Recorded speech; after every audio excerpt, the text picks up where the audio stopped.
នៅក្នុងសំណុំរឿងព្រហ្មទណ្ឌព្រះរាជអាជ្ញាគាត់មានឆន្ទានុសិទ្ធិក្នុងការចោទប្រកាន់បទល្មើសឬក៏មិនចោទប្រកាន់បទល្មើសតែការមិនចោទប្រកាន់បទល្មើសគឺជាការតម្កល់រឿងទុកឥតចាត់ការមូលហេតុនៃការតម្កល់រឿងទុកឥតចាត់ការគឺមានពីរទី1ការតម្កល់រឿងទុកឥតចាត់ការចំពោះអំពើដែលមិនមែនជាបទល្មើសនិងការតម្កល់រឿងទុកឥតចាត់ការចំពោះអំពើដែលជាបទល្មើសចំពោះការតម្កល់រឿងទុកឥតចាត់ការចំពោះអំពើដែលមិនមែនជាបទល្មើសគឺដោយសារតែមូលហេតុ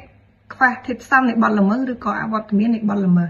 ចំណែកឯការតម្កល់ឬទុកឥតចាត់ការចំពោះអំពើជាបទល្មើសដោយសារតែមូលហេតុកតេយ្យឬក៏ការចោទប្រកាន់ដែលមិនផ្ដល់ផលប្រយោជន៍ការតម្កល់រឿងទុកឥតចាត់ការគឺត្រូវតែមានសម្អាងហេតុនិងសម្អាងច្បាប់ដែលការតម្កល់រឿងទុកឥតចាត់ការនេះគឺមិនមានអាជ្ញាអស់ចំនួនទេមានន័យថាព្រះរាជអាជ្ញាគាត់មានឆន្ទានុសិទ្ធិក្នុងការសាររើអំពីសេចក្តីសម្រេចរបស់ខ្លួនឡើងវិញក្នុងករណីថាបណ្ដឹងអាជ្ញានឹងមិនទាន់ផុតរលូតនៅពេលដែលព្រះអាជ្ញាចេញសេចក្តីសម្រេចនៃការតម្កល់រឿងទុកចាត់ការគឺគាត់ត្រូវតែបញ្ជូនសេចក្តីសម្រេចនោះទៅដល់បណ្ដឹងដែលមានរយៈពេលលឿនបំផុតឬក៏មានរយៈពេលត្រឹមតែ2ខែបន្ទាប់ពីថ្ងៃដែលចុះបញ្ជីនៃពាក្យបណ្ដឹង